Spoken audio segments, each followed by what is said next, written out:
insécurité a barika bonyani be Mali kɔnɔ bi. Ni muso ka kɔnɔ tiɲɛ cayara san'a ka furu. Cɛ dɔw fɛnɛ be yen fɔlɔ Ala ma denkisɛ dilan u farisogo la. Miroir a fɔ dungariba jafilela I kaɲi o I maɲi I jaabi bɔ dungare kan wa ni ye jɛmukan ye min n'a bɛ tɛmɛ Vision Plus jabarani kan araba o araba jɛmukan in jiraba aw la sa o ye a denmuso n'a balimamuso Umu Bayi ye ni a kanuba b'a wele ko Umudi Pilenba ayiwa n balimaw aw kana sɔn abada nin jɛmukan in ka tɛmɛ aw kan barisabu jamana kɔnɔ ko a kungun a ɲɛɲɛ gɛlɛya mun bɛ anw kan mun bɛ se ka kɛ a nɔgɔyaba ye dungariba in bɛ to ka kuma o de kan a yɛrɛ ɲuman kɔrɔmatigɛli tɛ dɛ a kana sɔn abada jɛmukan ka tɛmɛ aw kan a y'a sɔgɔlen to.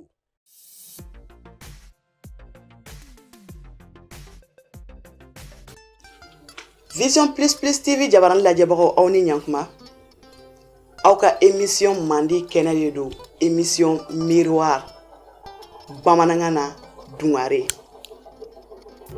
Émission in bɛ passer chaque mercredi Vision Plus jabarani kan.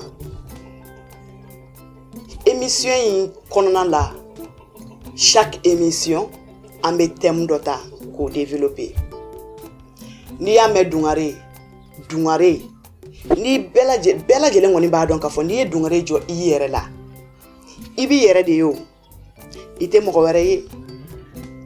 Donc émission in kun ye min ye problème min bɛ an ka société kɔnɔ problème min bɛ an ka jamana kɔnɔ minnu ka ɲi minnu man ɲi an da bɛ s'a bɛɛ lajɛlen ma. Ayiwa minnu ka ɲi an b'o tɔ développer pour que a tɔ ka se ka sinsin ɲa tɔ ka se ka ɲa. Wa minnu man ɲi fɛnɛ émission in kun ye k'o fɔ yaasa ni min man ɲi an k'o bɔ an jogo la ni min ka ɲi fɛnɛ an bɛ continuer o kan. San'an ka bi thème daminɛ an b'an lajɛbagaw ni an kanubagaw bɛɛ lajɛlen fo minnu bɛ Mali kɔnɔ ani minnu bɛ Mali kɔ kan kɛrɛnkɛrɛnnenya la an ka extérieur la mɔgɔw minnu b'an suit an ka foli b'aw bɛɛ lajɛlen ye.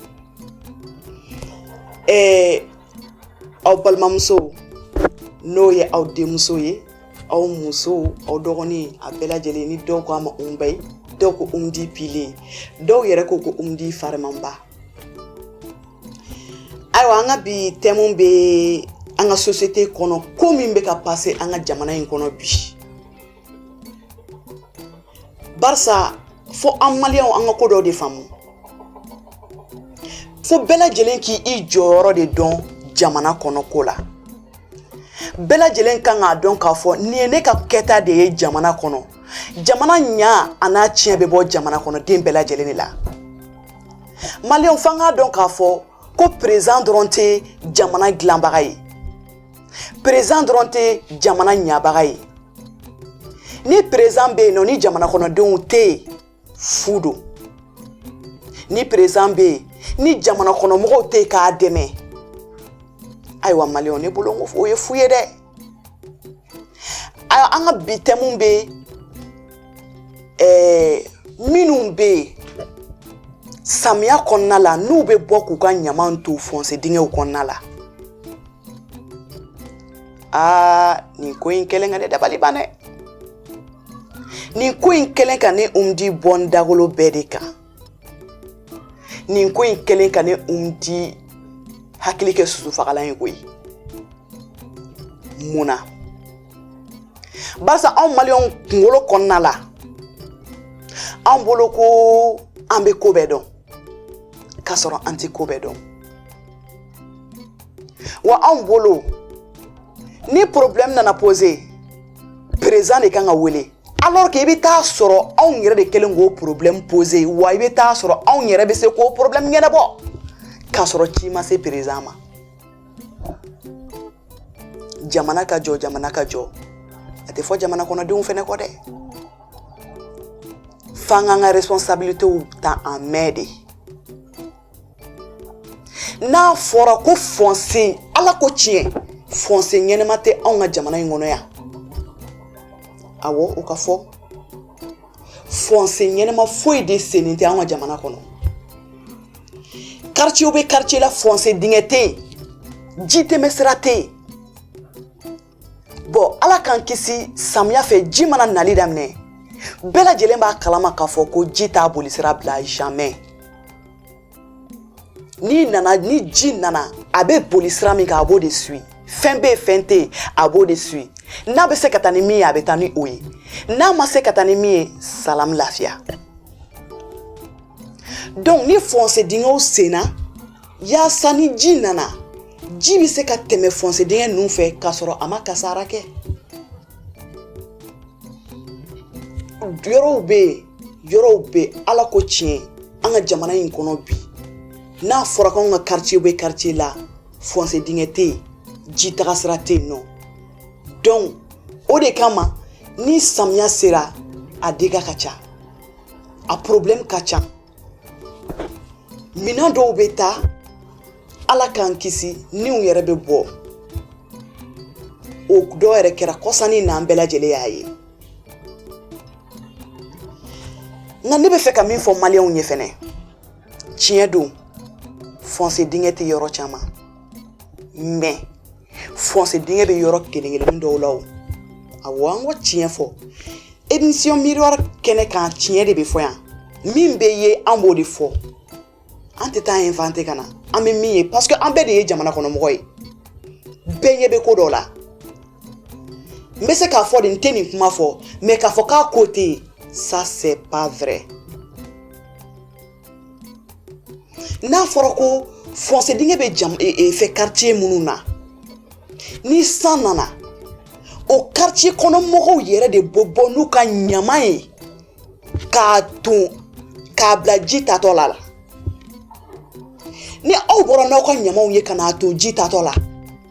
eni jibe kata abita fond amana se foncé dingue ma be do foncé dingue de fait kataka bo ji mana ta abita ka nyamaw to ne to foncé dingue kono obe munke ni ji tara foncé dingue be fadi atika fani jiyo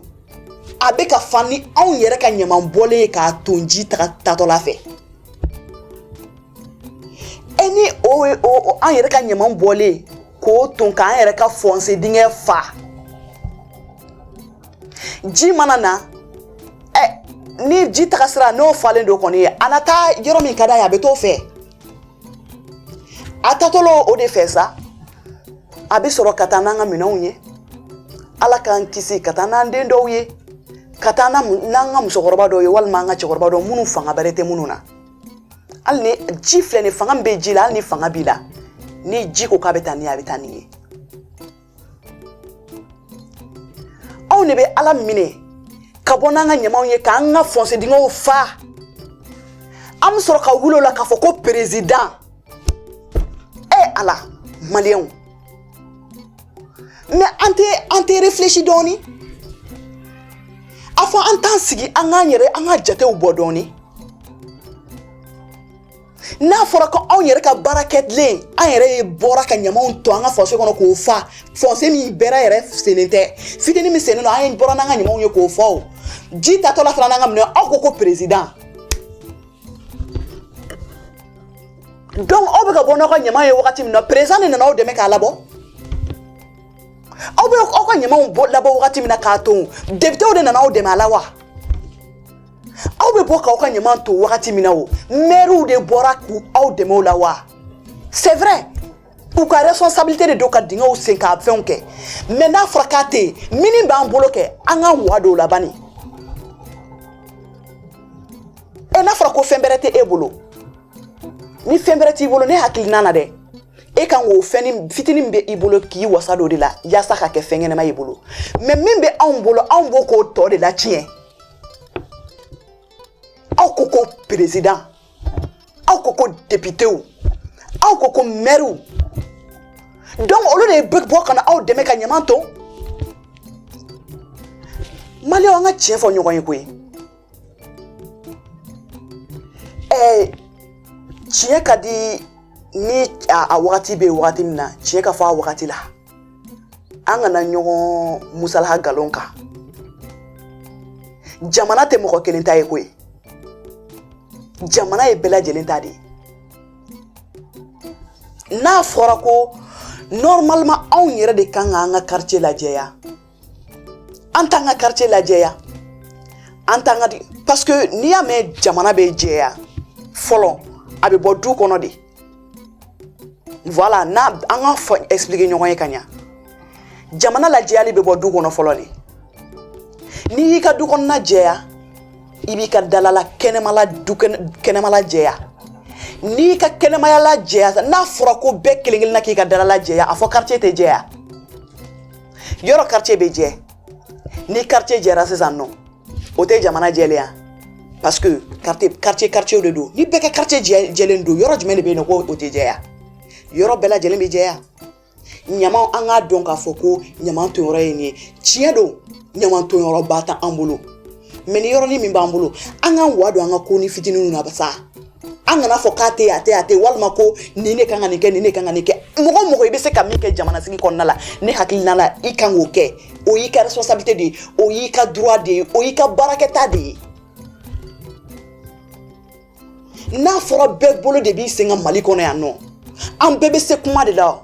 kuma min ma n'i sigi gɛrɛ na kuma mɔgɔ si tɛ se ka acte kɛ mɔgɔ si tɛ se ka baara kɛ an b'a la tiɲɛ c'est vrai dɛ il faut qu'an ka di a tiɲɛ fɔ ɲɔgɔn ye maliyɛn an bɛ ka tiɲɛni de kɛ an tɛ ka ɲali kɛ anw maliyɛn an bɛ ka tiɲɛni de kɛ mais an tɛ ka ɲali kɛ cogo di ko minnu bɛ ko minnu tiɲɛ an b'o de kɛ walima k'a fɔ ka kow tiɲɛ mais jamais i tɛ maliyɛn bɔlen ka nin kɛ tantɔ ko nin bɛ ko dilan ko nin ya ko maliyɛn bɔra k'a dilan k'a kɛ tantɔ a ka kɛ ko ɲa ye a ka kɛ Mali a intérêt ka kɛ maliyɛn den bɛɛ kan maliyɛn tɛ se k'a kɛ mais n'a fɔra kuma anw maliyɛn an bɛ se o la mais n'a fɔra ko ɲɛli anw tɛ se o la an ko k'an ka jamana ka ɲa k'an ka jamana ka jɔ o bɛ se ka kɛ cogo di o bɛ se ka kɛ cogo di tiɲɛ ka fɔ ɲa ye nka tiɲɛ ka fɔ ɲa cɛlakaw ye an ka gouvernement tɛ ka baara kɛ an ka gouvernement ma baara kɛ c'est vrai an ka députés ma baara kɛ c'est vrai an ka maires ma baara kɛ c'est vrai olu ka baarakɛtaw bɛ yen nɔ mais anw yɛrɛ kan ka an ka min yɛrɛ fɛnɛ kɛ anw fɛnɛ m'o o kɛ donc jɔn de bɛ k'a ɲa jɔn de bɛ k'a tiɲɛ mɔgɔ si tɛ yen min y'a ɲa donc an ka ɲɔgɔn accuseli dabila an ka wuli an ka dɔ k'an yɛrɛ ye an ka ɲɔgɔn accuseli dabila an ka kow dilan an yɛrɛ ye ni nin tɛ kun bɔ n'a farala ɲɔgɔn kan a bɛ kɛ kunba kelen ye ne bɛ min ɲini maliyɛnw fɛ an bɛɛ de ye maliyɛn ye an ka sabali an ka kuma dabila an ka tɔw lajɛ sa tɔw ye jɔnw ye minnu t'an ka jamana an ka jamana kɔnɔ an ka jamana kɔkan mɔgɔw lajɛ an kɛrɛfɛ dugu mɔgɔw lajɛ kɛ ni i tɛ fɛn dɔn n'i tɔw ye ka ko dɔ kɛ n'i yɛrɛ ɲɛ b'a la k'a ko ka ɲi e fɛnɛ k'a essayer kɛ il se peut k'a bɛ ɲɛ i fɛnɛ bolo bibi na dugu bɛ dugu la wallahi mana sachet ni ji min mana ni n'i y'a fili i b'a o conséquence ne e y'o kɛ siɲɛ wɛrɛ ne ye mɔgɔ ye k'a fili e bɛ k'o tigi ma exemple ye mais bibi na an ka Mali sigi kɔnɔ an ka Bamako sigi kɔnɔ i bɛ taa sɔrɔ dɔw bɛ baara la dɔw bɛ yɔrɔ furanni na dɔw fana bɛ ka bɔ o kɔfɛ ka to k'a tɔ nɔgɔ anw ko an ka jamana ka ɲɛnabɔ ko k'a ɲa alors que anw yɛrɛ tɛ ka effort fournir hein vraiment maliyɛnw an k'a lajɛ an ka hakiliw fara ɲɔgɔn kan an k'a lajɛ an k'a dɔn k'a fɔ min ka ɲi an ma min man ɲi an ma barisa maliyɛn t'a dɔn min ka ɲi a ma maliyɛn t'a dɔn min man ɲi a ma awɔ an k'o fɔ ɲɔgɔn ye dɛ nous les maliens an t'a dɔn fɛn min ka ɲi a ma fɛn min man ɲi a ma donc adamaden n'i t'a dɔn fɛn min ka ɲi ma ye fɛn min man ɲi i ma e bɛ kunfɛ ko de la donc o ɲuman ye min ye an ka hakiliw fara ɲɔgɔn kan an ka jateminɛw kɛ an k'a dɔn k'a fɔ nin ka ɲi an ka jamana ma nin ka ɲi anw yɛrɛ ma nin ka ɲi an yɛrɛbakun ma an k'o kɛ nin man ɲi an ma an k'o bila sa an kana ko bɛɛ to mɔgɔ wɛrɛw ma sa an yɛrɛ k'an bolo bɔ ɲɔgɔn na dɔɔnin ayiwa aw ka émission mandi kɛnɛ de tun don émission miroir dungareba bɛɛ b'i yɛrɛ ye dungareba min kɔnɔ bɛɛ b'i jogo ye dungareba min kɔnɔ ne umdi tɛ kɔrɔmatigɛli kɛ dɛ ayi ne tɛ mɔgɔ kɔrɔmatigɛ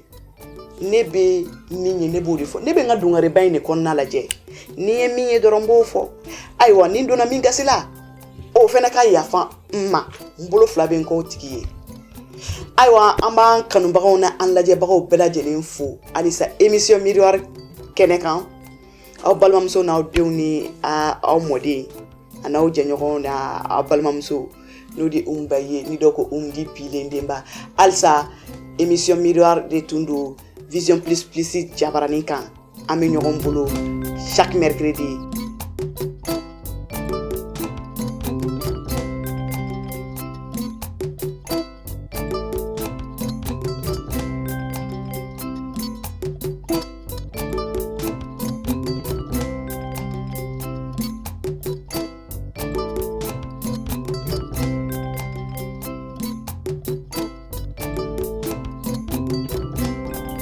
Sécurité a barika bonyani bɛ Mali kɔnɔ bi ni muso ka kɔnɔ tiɲɛ cayara san'a ka furu cɛ dɔw fɛnɛ bɛ yen fɔlɔ Ala ma denkisɛ dilan u farisogo la Miroir a fɔ dungariba jafilela i kaɲi o i maɲi i jaabi bɔ dungare kan wa ni ye jɛmukan ye min n'a bɛ tɛmɛ Vision Plus jabaranin kan araba o araba jɛmukan in jiraba aw la sa o ye a denmuso n'a balimamuso Umba ye ni a kanuba b'a wele ko Umdi Pilenba ayiwa n balimaw aw kana sɔn abada nin jɛmukan in ka tɛmɛ aw kan barisabu jamana kɔnɔ ko a kungun a ɲɛɲɛ gɛlɛya mun bɛ anw kan mun bɛ se ka kɛ a nɔgɔyaba ye dungariba in bɛ to ka kuma o de kan a yɛrɛ ɲuman kɔrɔmatigɛli tɛ dɛ a kana sɔn abada jɛmukan ka tɛmɛ aw kan a y'a sɔgɔlen to